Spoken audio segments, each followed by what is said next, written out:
Good morning. Welcome to Monday's Peace for Peace. Going for a walk today. It's a beautiful day.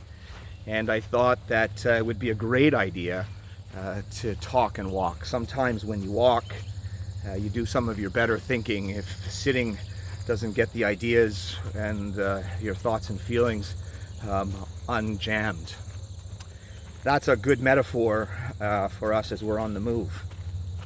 We're going to talk about something called anticipatory grief and protracted grief today.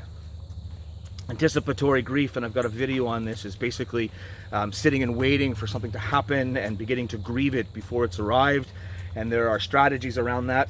Many of them deal with coping mechanisms. Protracted grief is when that persists for a very long time. The science around that says that if we have grief in our lives and it continues for 6 months or longer without us starting to process it. Doesn't mean the grief goes away after 6 months, but if after 6 months we haven't been able to get at it in a meaningful way, it starts to bake its way out of our minds into other parts of us, literally our bodies. And it's not very long before those feelings start to splinter into smaller and smaller feelings, and they bake their way into pretty much everything that we see and do and feel and think and say. If you go into the comments below, you'll see a visual, an image of how that all works, how core emotions, and in the case of grief, particularly anger and sadness, can get splintered out into all kinds of smaller surface feelings that, if you don't pay attention and they glom up, can lead to more serious issues in terms of your mental wellness and your relationships and your outlook on life, and then of course your ability to cope. So let's count those months. March, April, May, June, July, August. And there we are, 6 months in. Whoops. 6 months in. And we're right there in terms of our protracted grief. And because we have been sitting on pins and needles waiting for the economy to unplug and life to resume, we haven't really been able to get on with the bereavement of lost jobs and lost income and an uncertain future and so on and so forth. And so there we are.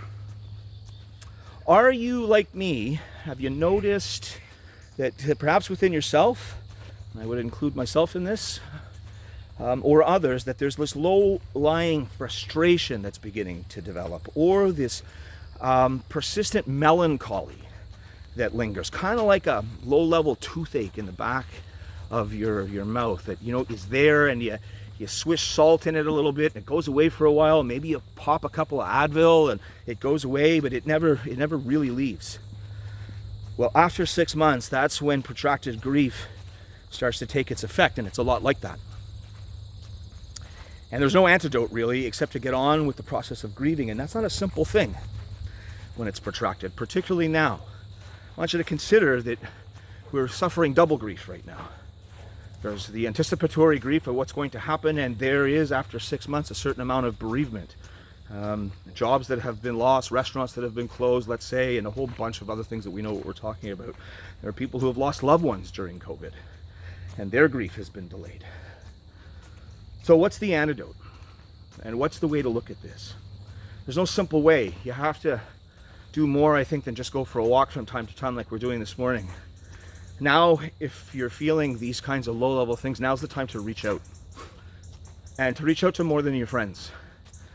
If you have access to it, reach out to a health professional. If you don't have access to a health professional and you know a good pastor who's got some training in that kind of thing, spiritual direction is a good one. This is the time.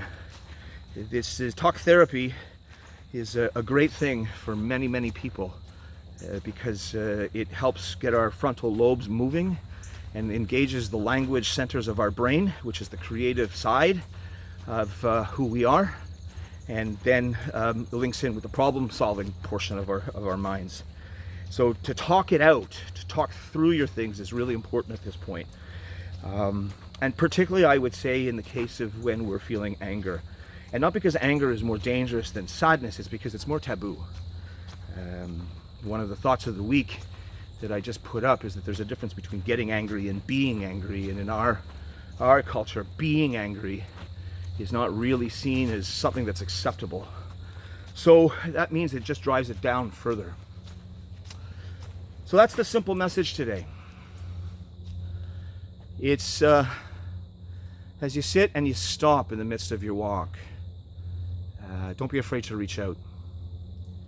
As a matter of fact, I would encourage you to encourage yourself or to encourage someone else to reach out if that low-level anger is moving, or that low-level sadness is moving into a more permanent state.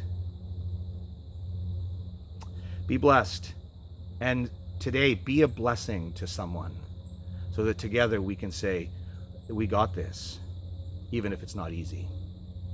Have a great day. Bye.